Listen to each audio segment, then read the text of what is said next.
आफै जन्म दिएर आफ्नै हातले हुर्काएको ती हातले दागबत्ती दिने बेला त्यो जस्तो पीडा र कुनै हुन सक्दैन। मरेर गए पनि त्यो छोरा मेरो आमाको हृदयभित्र त्यो छोरा कहिले पनि नमर्दो रहेछ। रुन्न भन्थे जिन्दगीमा तर आज रुनु पर्यो। मनको फुल नपक्रिँदै खडेरीले ओइली झर्यो। बोल्नै गाह्रो भयो मलाई।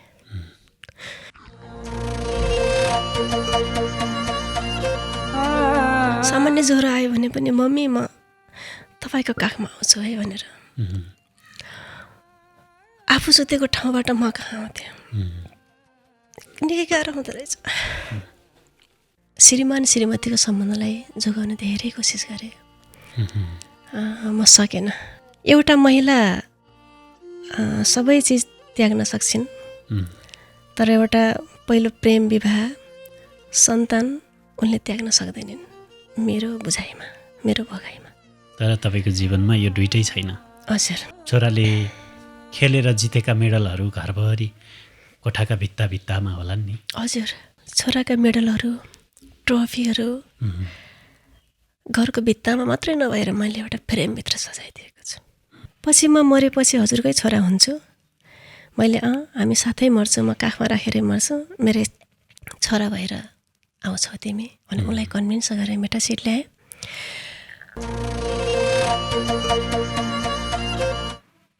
धेरै धेरै स्वागत छ हजुरलाई अनि नमस्कार।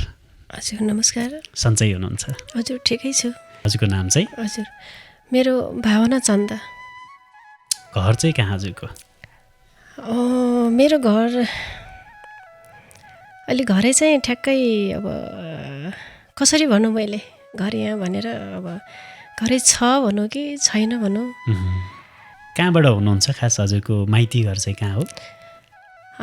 मेरो माइती घर चाहिँ सल्यान। सल्यान हो। हजुर। बाल्यकाल सल्यानमै बित्यो?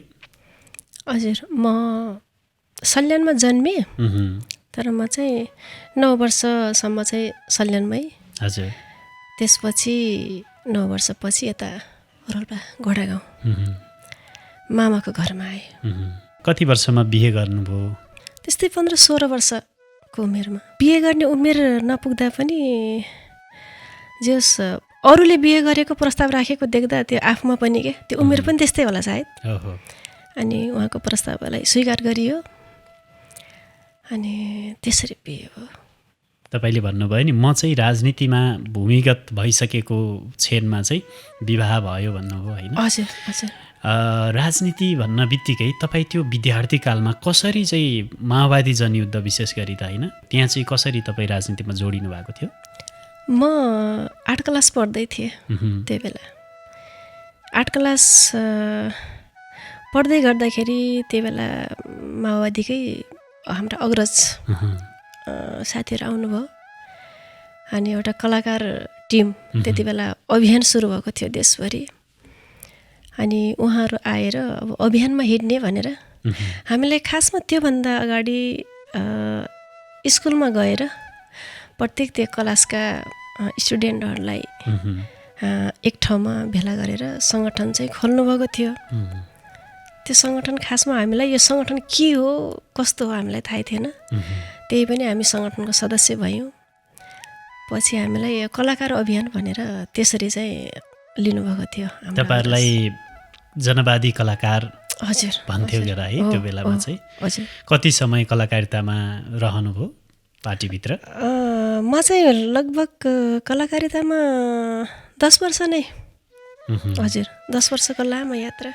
के लाग्छ त्यति बेला त्यो आफ्नो कलाकारिताको मोहले तपाईँलाई माओवादी जनयुद्धमा जनवादी कलाकारको रूपमा रहन रहर लाग्यो अथवा त्यति बेलाका सिद्धान्त विचार त्यति बेला त तपाईँ सानै हुनुहुन्थ्यो? रहर पनि होइन, त्यो बाध्यता पनि होइन, त्यो परिस्थिति त्यो बेलाको त्यो समय त्यो परिस्थिति त्यही बेला देशभरि माओवादी जनयुद्ध त्यति बेला गुरिल्ला युद्ध भन्थ्यो चलिरहेको। त्यही बेला पार्टीलाई कार्यकर्ताहरू चाहिएको होइन, कलाकारहरूले गीत गाउने नाच्ने बजाउने गरेर खासमा त्यसरी चाहिँ देशभरिका जनता कार्यकर्ता त्यसरी जुरुक्क उचालेको। त्यो नाच्ने गाउने भन्दा म खासमा बच्चैदेखिको नाच्ने गाउने बजाउने त्यो रहर आफैमा पनि त्यो प्रतिभा बोकेर आएको हुनाले त्यो साथीहरूको नजरमा म परे सायद उहाँहरूले लिनुभयो। रमाइलो हुन्थ्यो होला है नाच्ने गाउने?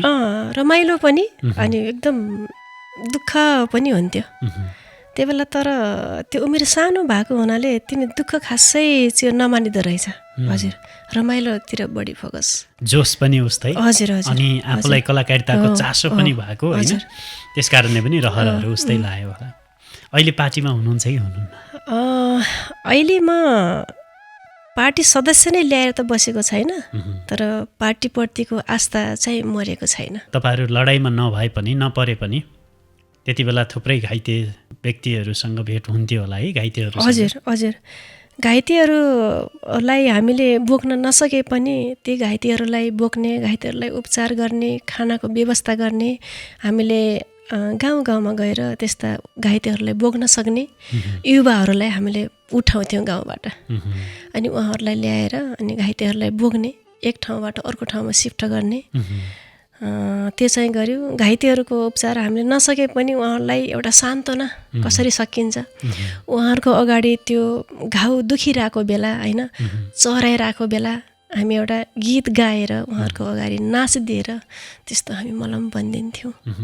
त्यति बेलाको ओखती नाचोमा पनि थियो, गीतमा पनि थियो, सङ्गीतमा त्यति धेरै शक्ति हुन्छ है? हजुर। सङ्गीत भनेपछि मान्छे बिरामी भएर बिस्तरामा ढलिरहेको बिरामी पनि गीत सङ्गीतले मान्छेलाई एकदम त्यो जुरुक्क उठाउँदो रहेछ। त्यही त माओवादी जनयुद्धको त्यो बेलामा सशस्त्र युद्ध भन्छ अहिले होइन, त्यो बेलामा घाइतेहरूलाई मलम बन्दिनका लागि तपाईँहरूले थुप्रै गीत गायौँ, नाच्यौँ भन्नुभयो नि। त्यो गीत अनि त्यो नाचोले ती घाइतेहरूको मुहारमा मुस्कान आउँथ्यो कि आउने थिएन? मुस्कान आउँथ्यो त्यही बेला। सम्झिनुहुन्छ त्यो क्षण अलिअलि? सम्झिन्छु। खास त्यो बेला हामी जस्तै ती सेनाहरू लडाइँ लड्न जाने बेला उहाँहरूको तयारी हुन्थ्यो होइन। सेनाहरूको तयारी हुँदै गर्दा हामी कलाकारहरू गीत गाएर नाचेर अनि मेसमा खाना पकाउने त्यो छुट्टै टिम हुन्थ्यो। अनि त्यो घाइतेहरू देख्दा हामीलाई पनि आफै दुखेको जस्तो हुन्थ्यो होइन, आफूलाई गोली लागेको महसुस हुन्थ्यो। हामी उहाँहरू लडाइँको तयारी गर्दाखेरि हामी उहाँहरूको त्यो फर्मेसनभित्र हामीले गीत गाउने, नाच्ने, उहाँहरूलाई एउटा उत्साहित बनाउँथ्यो क्या, ऊर्जा स्वरूप गाउँ, ऊर्जा स्वरूप। हजुर, उठ जाग उठ, हजुर हजुर, लड्नुपर्छ, हो लड्नुपर्छ, भिड्नुपर्छ, हामी लड्न सक्छौँ होइन, कब्जा गर्न सक्छौँ, दुश्मनको किल्ला ध्वस्त पार्ने हो, त्यस्तो खालको शब्दहरू हामी उहाँहरूको अगाडि गाइदिन्थ्यौँ, नाच्थ्यौँ। किनभने उहाँहरूलाई त्यो साहस पैदा हुन्थ्यो, लड्न जाने शक्ति प्रदान हुन्थ्यो। अनि उहाँहरू लडेर आइसकेपछि जितेर होस् या हारेर हजुर आउनुभयो भने हामीले फेरि त्यही श्रद्धाञ्जलीका गीतहरू गाउँथ्यौँ। फेरि जस्तै उहाँहरू जाने बेला उत्साहका गीतहरू गाउँथ्यौँ उहाँहरूलाई, किनभने लडाइँमा जानलाई त्यो शक्ति प्रदानका गीतहरू, कब्जा गर्ने खालका गीतहरू। जस्तै उहाँहरू आउने बेला हामी कलाकारहरूले अब आफैले नलेखे पनि होइन, लेखक धेरै हुनुहुन्छ, हामी आफैमा पनि त्यो कोर्ने प्रयास गर्थ्यौँ। अनि उहाँहरू कोही घाइते भएर, कोही चाहिँ शहीद, त्यति चाहिँ शहीद गुमाएर आउनुहुन्थ्यो।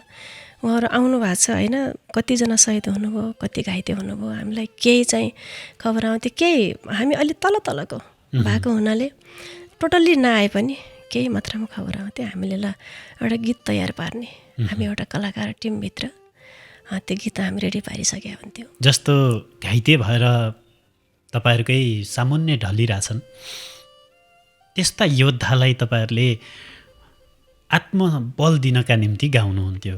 हजुर, उठ जाग योद्धा हो, यस्ता यस्ता शब्द हुन्थे। केही शब्दहरू याद छ हजुरलाई अहिले? उठ जाग भनेर आह्वान गर्दैछन् शोषित जनताले होइन। यो गीत गाउँदाखेरि जनताहरूले, शोषित जनताहरूले आवाज उठाउँछन् भने लड्ने हाम्रा तिनी युवाहरू झन् एकदम बलियो भएर जानुहुन्थ्यो। धेरै छन् गीतहरू, कतिपय अब गीतहरू बिर्से, कतिपय हो छ। हामी युद्ध लड्दैछौँ, अन्तिमसम्म लडिरहन्छौँ, यस्ता खालका गीतहरू। त्यो लडाइँ लड्न जाँदाखेरि अनि हारेर आएपछि पनि त्यो समयमा विवाह गरेर तपाईँ अगाडि बढ्नुभएको मान्छे अहिले एक्लै छु भन्नुभयो अगाडि सुरुमै एक्लै कसरी हुनुभयो? पढ्ने क्रममा राजनीतिमा लाग्यौँ। राजनीतिमा लागेपछि हामी त्यो बेला अब सँगसँगै यात्रा गर्ने क्रममा अब उहाँ जो मेरो हस्बेन्ड हुनुहुन्थ्यो पूर्व श्रीमान, उहाँले वैवाहिक उसको प्रस्ताव राख्नुभयो।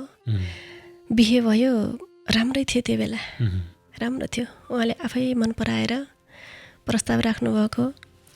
खासमा उहाँले मेरो बारेमा सबै कुरा मैले राखेको पनि हो। मेरो जीवनकालको भोगाई बाल्यकालदेखि ल्याएर सबै कुरा उहाँलाई सुनाएँ। अनि केही वर्ष राम्रै चल्यो। जब हाम्रो पार्टी शान्ति प्रक्रियामा गयो, त्यसपछि हाम्रो वैवाहिक जीवनमा अलिकति खटपट आयो। खास गरी राम्रै चलिरहेको थियो। अब यो दोष मैले न उहाँलाई दिउँ होइन, न मलाई दिउँ, यो दोष कसलाई दिउँ? विवाह भनेको एक अर्काको दुई रथको पाङ्रा होइन, दुई मुटुलाई एक बनाएर जिन्दगी चलाउने भनेर बिहे गर्ने हो। मन मिले बिहे गर्ने, मन मिलेन छुट्ने कुरा नै रहेछ। बाबुको लागि भए पनि हामी मान्छेमा गल्ती हुन्छ। हाम्रो सम्बन्धलाई, श्रीमान श्रीमतीको सम्बन्धलाई जोगाउन धेरै कोसिस गरेँ, म सकेन। एउटा महिला सबै चिज त्याग्न सक्छिन्, तर एउटा पहिलो प्रेम, विवाह, सन्तान उनले त्याग्न सक्दैनन्, मेरो बुझाइमा, मेरो भगाइमा। तर तपाईँको जीवनमा यो दुइटै छैन। हजुर, त्यो मायामा त्यो अन्धोपना हुँदो रहेछ, पागलपना। आफूमा जुन कुरा आउँछ त्यसलाई जसरी पनि टार्न सकिँदो रहेछ। आफू नपढ्दाखेरि कसरी गरेको होला, मान्छेले कसरी भोगेको होला लाग्छ क्या। त्यो आफू माथि आयो भने त्यो चाहिँ त्यो समस्यालाई हल गर्न टार्न सकिँदो रहेछ। त्यो मेटासिड खाने भनेर हामी बाबुलाई कन्भिन्स गरेर, सानो थियो हामी, मर्दा दुःख हुँदैन मम्मी भन्दै थियो उसले, दुःख हुँदैन सानो, पछि म मरेपछि हजुरकै छोरा हुन्छु। मैले हामी साथै मर्छौँ, म काखमा राखेरै मर्छु, मेरो छोरा भएर आउँछौ तिमी भने उसलाई कन्भिन्स गरेर मेटासिड ल्याएँ। मेटासिड ल्याएको त्यहाँ घरबेटीहरू वरपर छिमेकीले थाहा पाउनुभयो, साथीहरूले त्यो खोसेर फालिदिनु भयो। त्यही बेलामा धेरै रोयो। मलाई 3 रात 3 दिनसम्म साथीहरूले जे होस् मलाई हेर्नुभयो कि वरपर कतै फेरि मर्छ कि के गर्छ कि, धेरै माया दिनुभयो, कन्भिन्स गर्नुभयो। मैले त्यो बेला मेरो मुखबाट यति मात्रै आयो, मलाई मर्न देऊ, मेरो कोही पनि छैन श्रीमान बाहेक। अनि उहाँहरूले भन्नुभयो एउटा श्रीमानले छोड्यो, श्रीमानले आफूलाई के अरे छोडेर अर्को ल्यायो भने भोलि एउटा छोरा छ, छोरालाई पढाएर भोलि हुर्काएर त्यही तिम्रो जीवनको सहारा बन्न सक्छ। त्यसरी चाहिँ मेरा साथीहरू, मेरो वरपर भन्ने छिमेकीहरूले त्यो भन्दै गर्दाखेरि मैले पछि आफूलाई सम्हाल्दै गरेँ। बाबु बिस्तारै हुर्किँदै गयो। बाबु पढ्दै गएपछि पढाइमा पनि राम्रो भयो। बाबु मसँग छैन, बाबुको मृत्यु भयो। एउटी आमा जसले 18 वर्षसम्म त्यही सन्तानको मुख हेरेर सङ्घर्ष गर्नुभयो, लड्नुभयो, जिउने आधार हो यही भनेर चाहिँ सङ्घर्ष गर्नुभयो होला। तर 18 वर्ष पुग्दाखेरि सन्तानकै मृत्यु भयो। हजुर, कसरी सम्हाल्नु भयो त्यो पल? छोरा त तपाईँका लागि सर्वस्व थियो होला नि, होइन? छोरा एउटी आमाको लागि सन्तानभन्दा प्यारो अरू कुनै चिज पनि हुन सक्दैन। बच्चैदेखि क्रिकेटमा रुचि राख्थ्यो, देशकै खेलाडी बनाउँछु, पढाइमा पनि एउटा राम्रो टपर चाहिँ एउटा स्टुडेन्ट बनाउँछु भन्ने एउटा त्यो सपना थियो मेरो। र मेरो जीवनको एउटा सहारा यही छोरा नै हो। मैले जति भोगेँ जीवनमा, मेरो एउटा किताब नै लेख्ने कुरो भएको थियो मेरो छोरासँग। मैले आफ्नो बाल्यकालदेखि ल्याएर अनि मेरो राजनीतिक जीवन यात्रा र वैवाहिक जीवनदेखि ल्याएर उसलाई जन्माएको पल हुर्काएका पलहरू मैले एक्लो बुवा बिनाको एक्लै आमाले हुर्काएको छोरा आएर यसरी चाहिँ एउटा इतिहास रच्नुपर्छ। मतलब आमाको त्यो सङ्घर्षलाई, आमाको त्यो त्यागलाई छोराले लेख्न सक्ने कि नसक्ने। हाम्रो बेला बेला हामी आमा छोरा बसेर छलफल गर्थ्यौँ। बाबु 17 वर्षसम्म दुःख सङ्घर्षले हुर्काए। श्रीमानको साथ पनि छुट्यो। त्यसपछि छोरा थियो, त्यही छोरा पनि भगवानको प्यारो बन्यो। कति वर्षमा? 18 वर्षको। 18 वर्षसम्म हुर्काउनु भएको? हजुर। के भएर त्यसो भयो? बाबु खासमा त्यो घटना अहिलेसम्म पनि म यो यसै भयो भनेर म अहिलेसम्म पनि अन्यलमा छु। खासमा के भयो? बाबुको मृत्यु मैले आफ्नै अगाडि देख्न चाहिँ उसलाई कसले मार्यो, मर्न बाध्य बनायो। बाबु कोठाभित्रै मरेको अवस्थामा मैले उसको लास मात्रै देखेको। त्यो लास देखेपछि मैले संसारमा जुन चिजलाई मैले महत्त्व दिएर जीवन बाँच्नको अर्थ ठानेकी थिएँ, त्यही छोरा नै त्यो छोरा मेरो अगाडि छोराको लास देख्दाखेरि मलाई बाँच्नुको कुनै अर्थ पनि लागेन। त्यसपछि श्रीमान थियो, छोरा थियो, दुवैजना भएर पनि श्रीमानको साथ छुट्यो, छोराको पनि साथ छुट्यो। एउटा आमाले, हरेक आमाहरूले दुःखले हुर्काउनु भएको हुन्छ। त्यसै गरी मैले पनि जन्मेदेखि 9 महिना कोखमा राखेर जन्मेदेखि 17-18 वर्षको उमेरसम्म हुर्काउनलाई एकल महिलाले कति पीडा सहन्छ, कति सङ्घर्ष गर्छ, त्यसलाई यहाँ वर्णन गर्न नै सकिँदैन। दुःखले उसलाई हुर्काएँ, पढाएँ। त्यही छोरो पनि भगवानको प्यारो बनिदियो। एउटा मात्रै हुनुहुन्थ्यो सन्तान? एउटा मात्रै थियो। जस्तो जीवनमा बाँच्नुको अर्थ भनेको अब मेरो छोरा मात्रै लागेको थियो भन्नुभयो नि। हजुर। त्यसपछि त तपाईँका धेरै कठिनाइका दिनहरू सुरु भयो होला नि। हजुर। छोराको जो मैले सपना देखेको थिएँ, जो आशा थियो छोराप्रतिको, छोरा नै मरेर गएपछिको मेरो जीवन, छोरालाई हुर्काउँदाखेरि जुन दुःख थियो मलाई, त्योभन्दा झन् दुःख लाग्यो। किनभने त्यो बेलाको मेरो दुःख, त्यो बेलाको मेरो सङ्घर्ष छोरा छ भन्ने एउटा आशामा हुन्थ्यो, उसको मायामा हुन्थ्यो। त्यसपछिको एकल जिन्दगी श्रीमानको साथ, छोराको साथ छुटिसकेपछि, श्रीमानको साथ छुट्दाखेरि जति मलाई त्यति दुःख लागेन, होइन? त्यो भनेको पछाडिबाट जोडिएको त्यो प्रेम हो। छोरा भनेको आफ्नै कोखबाट जन्मिएको, आफ्नै एउटा मुटुको टुक्रा। छोराले नै छोडेर गयो। त्यो व्यक्त गर्न नै सकिन्न। छोरा मरिसकेपछि एउटा एकल आमा, एकल महिला त्यो छोरालाई हुर्काउन कसरी चाहिँ उसले पढाएको हुन्छ, हरेक कुराको जो सपना देखेको हुन्छ नि, त्यो चकनाचुर भयो। त्यसपछिको जिन्दगी झनै एकदम पीडादायी भयो। के भएको थियो याद छ? छोरा कहाँ त्यस्तो अवस्थामा भेटिनु भयो? बाबु दाङमै, घरैमै, म बसिरहेको रुममा म बाहिर गएको थिएँ। कोठामा आउँदाखेरि बाबुको लास थियो। सोच्दै नसोचेको, कल्पनै नगरेको मैले खासमा। एकछिनमै त्यस्तो भयो है? हजुर। नसोचेको त्यो किन भयो, कसरी भयो, म अझ पनि त्यो घटना अहिलेसम्म पनि सोचिरहेको छु म एक्लै हुँदा म बिजी हुँदाखेरि म तिनी कुराहरू कहिलेकाहीँ बोल्छु तर जब साँझ बिस्तरामा एक्लै हुन्छु त्यो एक्लो रात त्यति बेला सम्झिन्छु खासमा किन यस्तो भयो कसले यस्तो गरे मेरो छोरालाई झन्डिएको अवस्थामा थियो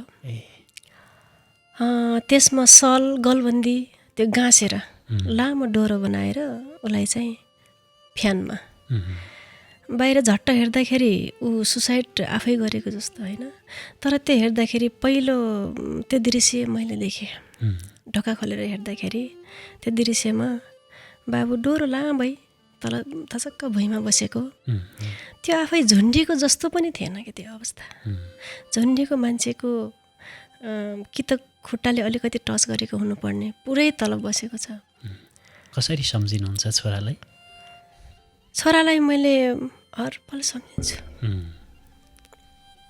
के कुरा सम्झिनुहुन्छ अलि बढी आजभोलि बाबु खेलेर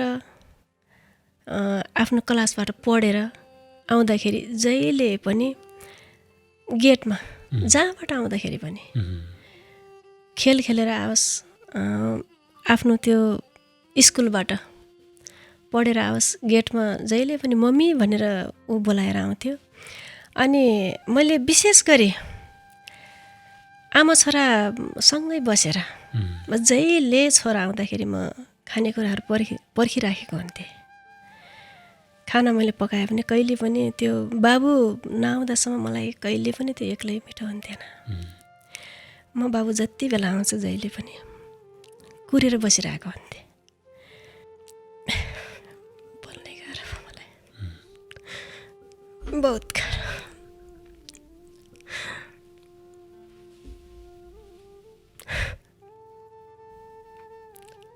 धेरै कन्ट्रोल गर्न खोजेँ म सकेन पानी खानुहुन्छ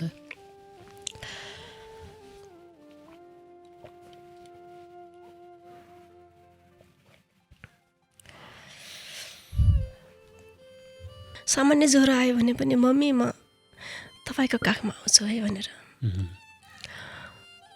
आफू सुतेको ठाउँबाट म कहाँ आउँथेँ मेरो स्पर्शले उसलाई त्यो ज्वरो पनि सन्चो भएको महसुस हुँदो रहेछ क्या निकै गाह्रो हुँदो रहेछ मर्न पनि आफैलाई काएर जस्तो लाग्यो मरेर समाजले छिची गर्ला गाली गर्ला त्योभन्दा बाँचेर सन्तान मेरो मात्रै होइन मरेको म जस्तै धेरै आमाहरू हुनुहुन्छ उहाँहरूलाई सम्झेँ मैले निकै गाह्रो हुन्छ सबै चिजले छोडेर एउटा सन्तानको भरोसा सन्तानको उसले केही गर्ला भन्दा पनि त्यसको माया उसको मायामा म बाँचिरहेको थिएँ म एकदम खुसी थिएँ उसका सम्झना लायक त हरेक पलहरू छ खास गरी ऊ खेलेर पढेर आउँदाखेरि मम्मी भनेर गेटबाटै आएर मलाई अँगालो मार्थ्यो त्यो जहिले पनि मेरै हातले दागबत्ती दिए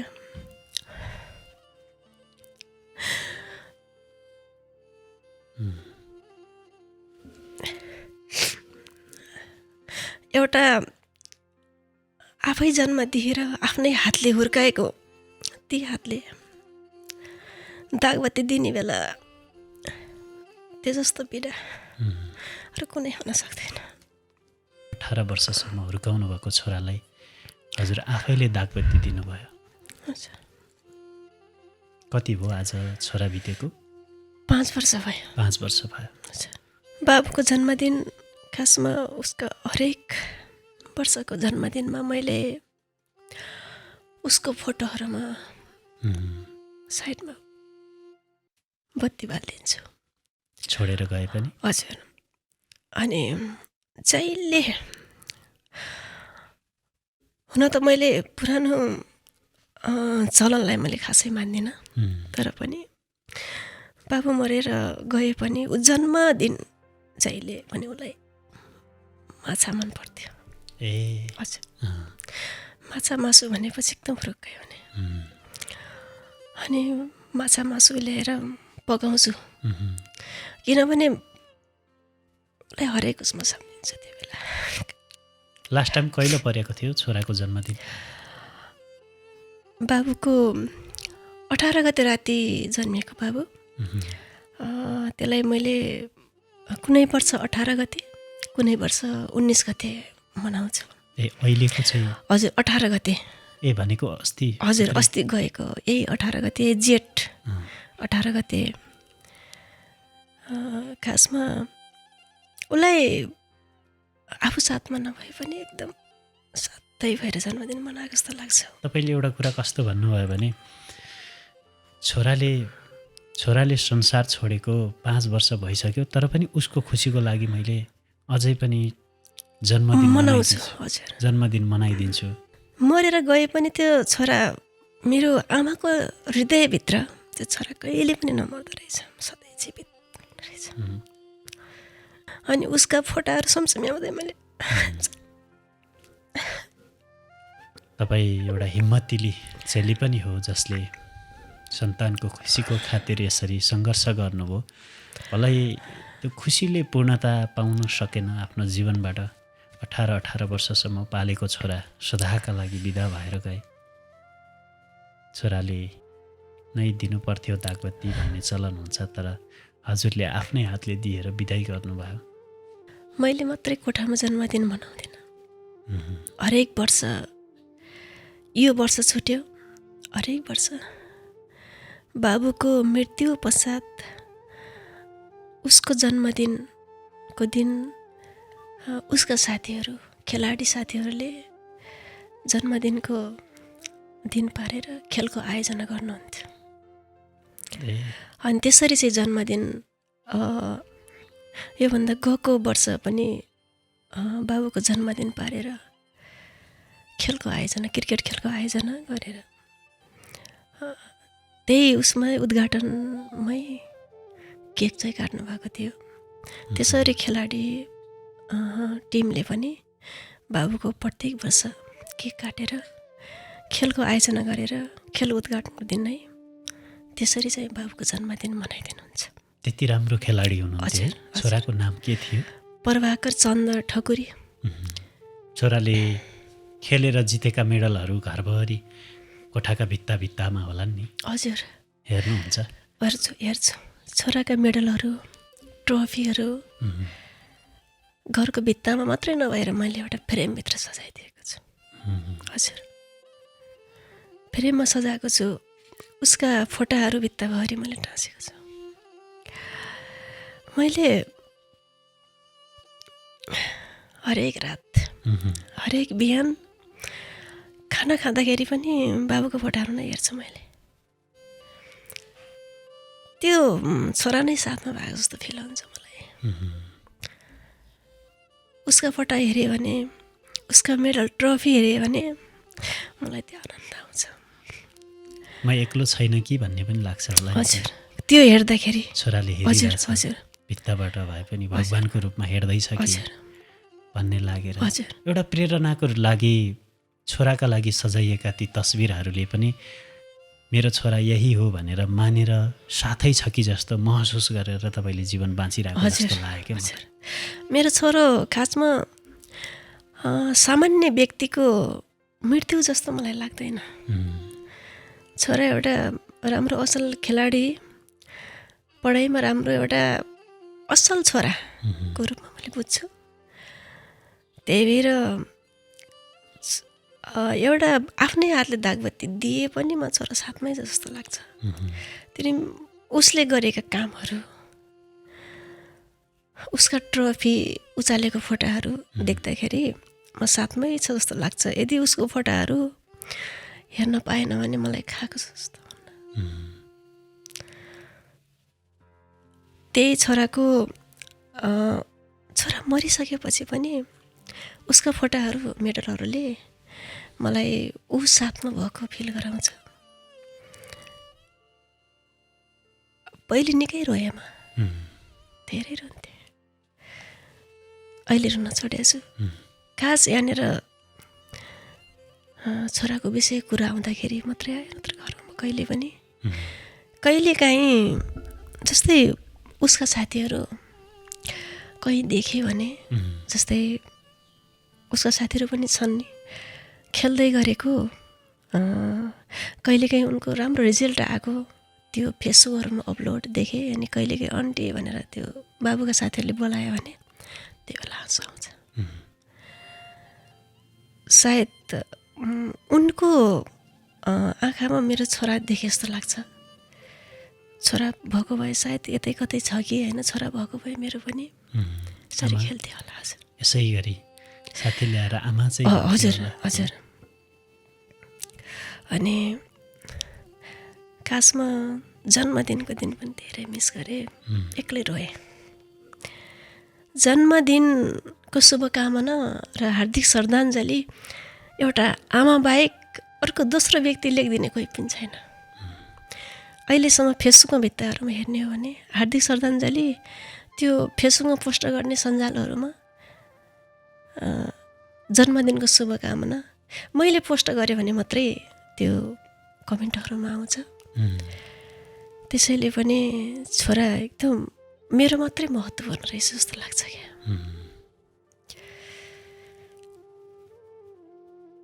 अनि हरेक आमाहरूलाई सम्झाउँछु पनि मैले, मेरो कन्ट्याक्टमा रहने, मेरो नजिकमा रहने साथीहरू, सन्तान गुमाउने आमाहरूलाई कहिलेकाहीँ सम्झाउँछु। स्ट्रङ हुनुपर्छ भन्नुहुन्छ होइन? हजुर, गाह्रो हुन्छ, आफैभित्र निकै गाह्रो हुन्छ। आफूभित्र गाह्रो हुन्छ, मन धेरै रुन्छ, मन एकदम टुट्छ धेरै। छोराका सम्झनाका लागि थुप्रै कुराहरू गर्नुभयो है तपाईँले? के गर्नुभयो? गीत पनि निकाल्नु? हजुर, मैले खासमा छोरा बितेको 6 महिना वर्ष दिनसम्म आफूलाई कन्ट्रोल गर्न निकै गाह्रो भयो। अब यसरी हुँदैन भन्ने भयो। मभन्दा पछि पनि धेरै छोराछोरीहरू यस्तो मृत्यु भएको देखेँ मैले।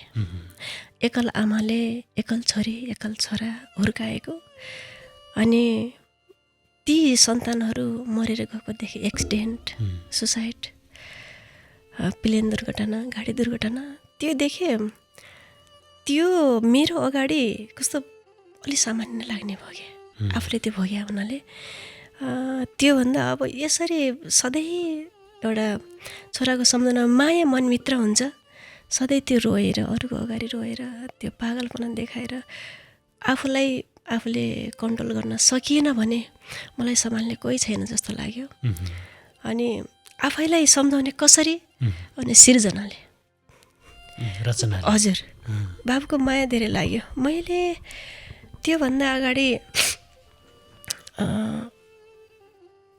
बाबु बित्नुभन्दा अगाडि जो श्रीमानसम्मको सम्बन्ध टुटेपछि एउटा पहिलो गीत लेखेँ। रुन्न भन्थे जिन्दगीमा तर आज रुनु पर्यो, मनको फुल नफग्रिँदै खडेरीले ओइली झऱ्यो। एक गीत लेखेँ। हजुर, फेसबुकमा पोस्ट आयो। मैले यसलाई गीतभन्दा पनि आफ्नो मनको भावना व्यक्त गरेँ, उतातिरको माया। पछि त्यो गीतलाई फेसबुकमा हालिसकेपछि एकजना मोहित श्रेष्ठ दाइ हुनुहुन्छ, उहाँ पनि जनवादी गायक, सङ्गीतकार, गीत लेख्ने सबै गर्नुहुन्छ। अनि उहाँले त्यो भेट्नुभयो। त्यो गीत ल्याइसकेपछि उहाँले कमेन्ट गर्नुभयो, यो गीतको सङ्गीत म गर्न सक्छु भनेर। अनि मलाई के लाग्यो भने यो त्यत्तिकै भन्नुभयो कि के साँच्चै तपाईँले सङ्गीत गर्ने हो? त्यो कमेन्ट मार्फत चाहिँ अब फोन नम्बर आदान प्रदान भयो। अनि उहाँले त्यो अब गीतको चाहिँ सङ्गीत गर्छु भन्नुभयो, सङ्गीत गर्नुभयो। त्यसरी हामीले रेकर्ड गऱ्यौँ त्यसलाई। त्यसपछि बाबुको मृत्युपछि अब मेरो सहारा केही नभएपछि एकदम मन टुट्यो। जिन्दगी नै एकदम सबै चिज टुट्यो। अनि मैले आफैलाई कसरी सम्झाउने, कसरी अगाडि बढ्ने, कसरी अरूको प्रेरणा बन्ने होइन एउटा यसरी भएन। मैले धेरै कल्पना गरेँ, पहिले रुने, जसको अगाडि पनि रुने, खालि फोनमा रुने, फेसबुकमा पनि अब त्यस्तै रोएको रिस्टार्ट त्यस्तै हाल्ने। अनि मैले सोच्दै गरेँ त्यो राति सुतेको बेलामा चराहरू चिरपिर चिरपिर चिरपिर बाहिर त्यो झ्यालबाट त्यो उनको आवाज सानो बच्चाहरू। मेरो छोराले म जहाँ त्यो बाबुको मृत्यु भयो त्यो घरदेखि माथि छतमा जहिले त्यो कटरामा पानी चामलहरू राखिदिन्थ्यो क्या। चराहरू बिचरा गर्मीयाममा उनीहरूले खाना पाउँदैन बिचरा, ऊ पनि हामी जस्तै हो भनेर। मैले खासमा मैले त्यो बाबुले चरालाई चारो पानी खुवाएको त्यो मलाई याद आयो। अनि खास मेरो बाबुको आत्मा आएको हो यो मलाई त्यतातिर गयो क्या। अनि मैले त्यो चराको बच्चाहरू देख्दाखेरि मलाई त्यो शब्दहरू फुर्यो क्या। त्यो दिन मैले खासमा सपनामा देखेँ बाबुलाई। सपनामा बाबु आएर मलाई चाहिँ यसरी अँगालो हाल्यो। अनि मैले यस्तो बिउजेर हेर्दाखेरि ऊ मन्द मुस्कानसँग गएको देखेँ। अनि मलाई त्यो शब्दहरू फुर्यो। के शब्द फुर्यो? चुडी लग्यो मुटुको टुक्रा म कसरी जिउने, मलाई सृष्टि पनि निष्ठुरी रहेछौ बनायो आँसु पिउने, चुरी लग्यो मुटुको टुक्रा म कसरी जिउने। यो शब्द फुर्यो। मैले यो शब्दलाई चाहिँ गीतमा उतार्नुपर्छ भन्ने लाग्यो। त्यो गीत लेखेँ मैले। त्यो खासमा म त्यो गीत लेख्नलाई मैले एकैछिन लेखेन, लाग्यो हप्ता दिन नै। त्यो शब्द फुर्यो। त्यो शब्द फुरिसकेपछि मैले टिपेँ। अनि छोराकै सम्झना, हजुर, छोराकै यादले लेखेको यो हजुर गीत हजुर आज सार्वजनिक गरिसक्नु भएको छ। हजुर। कुन युट्युब च्यानलमा छ? निता पुन मगर रेजिना युट्युब च्यानलमा, त्यसमा सार्वजनिक भएको छ। के टाइटल दिनुभएको छ? चुडी लग्यो मुटुको टुक्रा नै छ। हजुर। यो तपाईँले नितान्त आफ्नो छोराको सम्झनामा? हजुर, छोराको सम्झनामा। भिडियो पनि छोराका केही छ, फुटेजहरू छन्? हजुर। त्यो गीत लेखिसकेपछि त्यो गीतको सङ्गीत रेन्ज पनि त्यही मोहित श्रेष्ठ दाइले नै गर्नुभएको छ। अनि त्यसलाई गीत लेखिसकेपछि उहाँले सङ्गीत गर्नुभयो। अनि त्यसपछि भिडियो गरौँ भन्ने भयो। अनि किनभने त्यो गीत मात्रै भयो भने त्यो भोलि हराउँछ। अनि तिनी शब्दलाई चाहिँ त्यो भिडियोमै रियालिटीमा उतार्ने भन्ने कुरो भयो। अनि हामीले त्यसलाई भिडियो नै गरायौँ। अनि साथीहरूको सहयोगमा स्पोन्सर मैले चाहिँ खासमा मैले आफै पनि गर्न सक्थेँ। धेरै साथीहरूले मलाई चाहिँ एउटा बाहिरबाट प्रेरक चाहिँ बन्नुभयो होइन। अनि मेरो जीवनको मेरो जो वास्तविकतालाई बुझ्नु भएको छ, मेरो हिस्ट्रीलाई जो देख्नु भएको छ उहाँले, खासमा उहाँले मलाई हृदयदेखि माया गर्नुहुन्छ कि एउटा बाहिरबाट बनावटी मात्रै हो भने त्यो बुझ्नलाई पनि मैले एउटा बाबुको श्रद्धामा मैले एउटा भिडियो गर्दैछु, म्युजिक भिडियो। तपाईँहरूको सक्दो स्पोन्सर गर्न सक्नुहुन्छ भने सहयोगबाट मैले गर्दैछु भने यो कुरो राखेपछि साथीहरूले सहयोग गर्नुभयो। त्यसबाट चाहिँ मैले भिडियो गराएँ। अहिले छोराको याद आयो भने त्यो भिडियो हेर्नुहुन्छ? हजुर, मैले प्रत्येक साँझ सुत्ने बेलामा मैले त्यो भिडियो हेर्छु। प्रत्येक दिन? हजुर। त्यो तपाईँको लागि कहिल्यै पुरानो हुँदैन है? हजुर। त्यो कहिले मलाई त्यो सर्च गर्ने भने अहिले पनि मेरो मोबाइलमा त्यही चुरी लग्यो मुटुको टुक्रा छोराको मात्रै आउँछ। जहिले त्यो सर्च गर्छु। अनि त्यसरी मैले सिर्जनामा गरेँ आफूलाई। त्योभन्दा अगाडि पनि मैले गीत लेखेको छु। पहिले खालि रुने खालको मात्रै गीत भयो भन्ने कुरा साथीहरूबाट आयो। अनि माया प्रीतिको पनि एक दुईवटा मैले लेखेँ। अनि त्यो खासै बाहिर गीत मात्रै, त्यो अडियो मात्रै आयो, त्यति चाहिँ बाहिर चाहिँ हुन सकेन, दर्शक श्रोतामा चाहिँ त्यति पुग्न सकेन। यति लामो जीवन तपाईँले बिताउनु भयो। अब त जिन्दगीको अध्याय फेरि सुरु हुने जस्तो पनि, सधैँ एक्लो भएर पनि त जीवन नचल्ला, बाँकी तपाईँको थुप्रो जीवन बाँकी छ। केही सोच्नु भएको छ?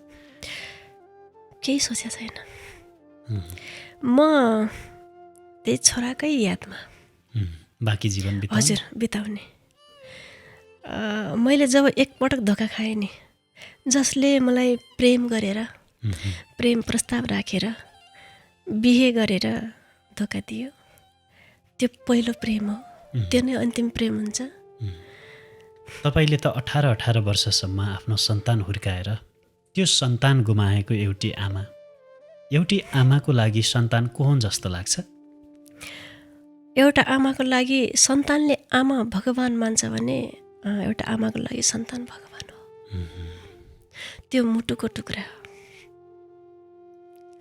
त्यो हृदयको कुनामा कहिले पनि त्यो मर्दैन। त्यो एउटी आमाको लागि सन्तान जिउने आधार हो, त्यो बाँच्ने आधार हो। मरिसकेपछि पनि म उसलाई सधैँ जीवित राख्न चाहन्छु। मैले अर्को फेरि बिहे गरेँ भने, अर्को रोजेँ भने म त्यसको अपमान सोच्छु। हेर्नेहरूले भन्नु होला होइन यो पुरानो सोचको हो, तर मैले छोरो नै सन्तानको लागि के अरे आमाको लागि सन्तान जस्तो अरू प्यारो हुँदैन। सन्तानले कहिले पनि धोका दिँदैन भन्छ, मृत्युले धोका दियो। सन्तानले धोका दिएको होइन। यदि सन्तानले धोका दिन्थ्यो भने मेरो हृदयको कुनामा हुन्थेन लाग्छ मलाई। छोराले धोका दिन्थ्यो भने सदाको लागि हृदयमा ठाउँ हुन्थेन होला। म त्यो छोरालाई बिर्सिन सक्थेँ होला। हरेक सन्तानलाई मृत्युले धोका दिन्छ जस्तो लाग्छ मलाई। तपाईँको विचारमा प्रेम के हो जस्तो लाग्छ? प्रेम जिउने आधार हो, त्यो पाउनेहरूको लागि। प्रेम धोका हो, त्यो प्रेम पाएर पनि गुमाउनेहरूको लागि। तपाईँले पाएर पनि गुमाउनु भयो। हजुर। यो के हो? यो धोका। यो धोका हो। हजुर। जसले दिमागले गर्छ प्रेम, त्यो प्रेम होइन, त्यो धोका हो। जसले दिलले गर्छ त्यो प्रेम मान्छु मैले। दिल र दिमागबाट गरिने प्रेम फरक छ। हजुर। धेरै मान्छेहरूले दिमागबाट गर्छन्। दिमागी प्रेम चाहिँ कस्तो हो? त्यो घात हो, धोका। त्यो प्रयोग गरिने दिमागबाट, त्यो शरीरसँग खेल्ने, त्यो दिमागले जो सोच्छ नि त्यसले कन्भिन्स गरेर गरेको त्यो प्रेम, त्यो मलाई प्रेम लाग्दैन। कति मिठो कुरा गर्नुहुन्छ। यो सबै आफ्नो जीवन भोगाइले सिकायो होला जस्तो लाग्छ कि है? त्यो अटोमेटिक आउँछ। अब जीवनको यति लामो यात्रामा तपाईँलाई साथ दिने पनि त कोही मान्छे हुनुहुन्छ होला नि, सम्झिन चाहनुहुन्छ? हजुर। म उहाँलाई सधैँ सम्झिन्छु। मेरो सानो बुवा सानीमा बसिन्छ, अङ्कल आन्टी, उहाँहरूले मलाई बच्चैदेखि आफूसँगै राख्नुभयो। आफ्नै माइतमा, जहाँ घोडागाउँ, ओरोल्पाको घोडागाउँमा। ए हजुर। हजुर। मामाको घर उहाँको माइती हो त्यहाँ। अनि उहाँलाई सम्झिन्छु। मेरो मामा हुनुहुन्छ विदुर शाह, विशेष गरी उहाँलाई सम्झिन्छु। मेरो हरेक ओसहरूमा मैले सल्लाह माग्दाखेरि उहाँहरूले यस राइट रङ कहिलेकाहीँ यसो सुझाव दिनुहुन्छ। सानो बुवा सानीमा अनि मामा घरलाई सम्झिन्छु। आज पनि उस्तै माया छ है तपाईँप्रति? हजुर। हजुर। उहाँहरूलाई मेरो बुवा आमा भनेको नै उहाँ नै हो। यदि उहाँहरूले आफ्नो साथमा लिनुहुन्थेन, आफ्नो साथमा राखेर मलाई शिक्षा दिनुहुन्थेन, मलाई संस्कार दिनुहुन्थेन भने म यहाँसम्म आएर बोल्न सक्ने मेरो हिम्मत पनि हुन्थेन, यो लेभलमा बोल्न सक्ने थिएन। त्यही भएर उहाँहरूलाई म सम्झिन चाहन्छु।